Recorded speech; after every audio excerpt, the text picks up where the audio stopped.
Life is Strange 2, Episode 3 ended in a very precarious situation. Daniel literally ran off after causing great calamity inside Meryl's house. Not only did he steal all the money in the safe, but he caused great harm to everyone inside, depending on who lived and who died.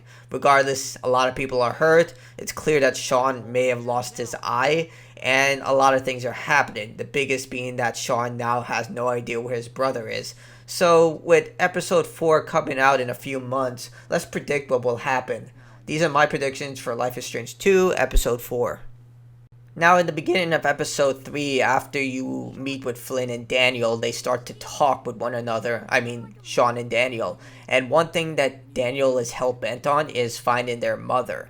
Sean, on the other hand, isn't too interested because he was there when she left them, whereas Daniel wasn't really aware of everything. He still holds her in high regard and wants to see her. But it's clear that their mother knows something that they don't. Many are predicting that she is aware of Daniel's power and that's why she left to protect him, because she may have powers as well, but I'm still on the fence about that. Regardless, I'm pretty sure we're going to have something to do with Daniel and Sean's mother or some remnant of what happened to her.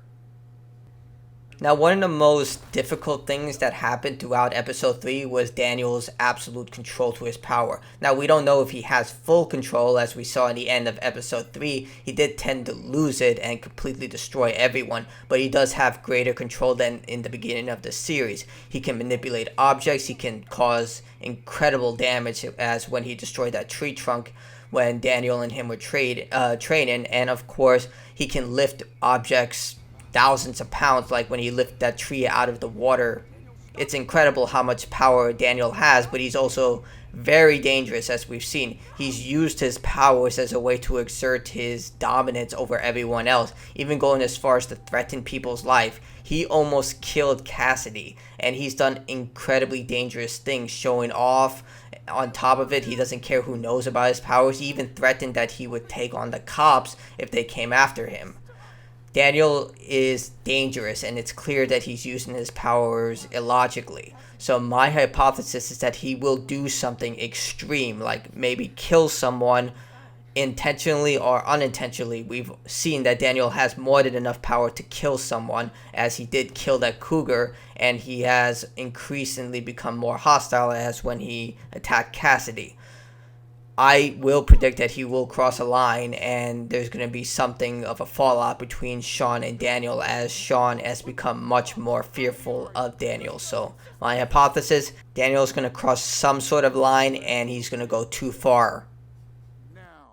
Now, if you've been following my prediction videos for a while now, you know that I've been predicting that Hank would return several times, and I strongly believe he will still make a return. He does come up in one of the dialogue options during the campfire, and most importantly during the end of episode 3 in the epilogue, when Sean's walking down a road by himself, clearly looking for Daniel.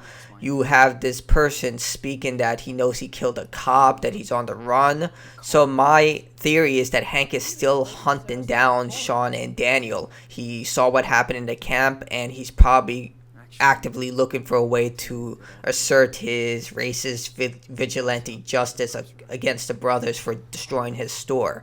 So I still strongly believe that Hank is going to make a return. And if he does, and my previous theory is correct that Daniel goes too far, maybe Daniel actually causes violent harm to Hank, because he has no sympathy for Hank, because he still hates him. He locked his brother away and almost took him away as well. So maybe if my previous theory is correct that Daniel goes too far, it will be Hank who suffers the wrath of Daniel. And this is my last theory. I think that Brody might make a return for episode 4.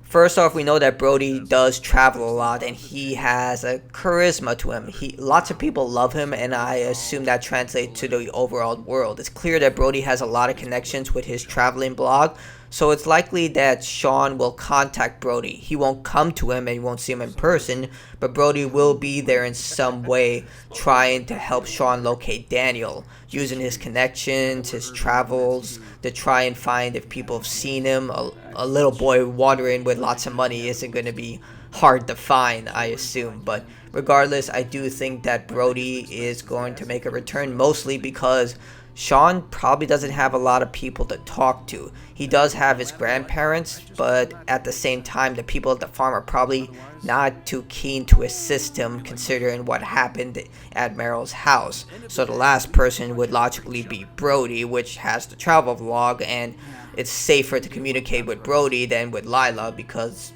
likely her phones are tapped now, especially if you talk to her in episode 2. So those are my predictions. I believe Daniel's going to go too far. Sean and Daniel's mother is going to make a return in some capacity. And Hank and Brody will make a return. If you have your own theories, let me hear about them in the comments below. I'm always open to any type of open discussion. You can check out my review as well and my playthrough of Life is Strange 2 Episode 3. I do also have Before the Storm in my playlist. I'll have that in the description below. And I will be uploading Life is Strange 1 soon because I really want to replay that game, seeing that it's one of my favorite narrative games of all time. If you want me to stream it, leave in the comments below if you want me to stream it. Anyway, thank you for joining me. You've all been awesome. Like, subscribe, and I'll see you all next time. This is AMHarbinger signing out. See ya.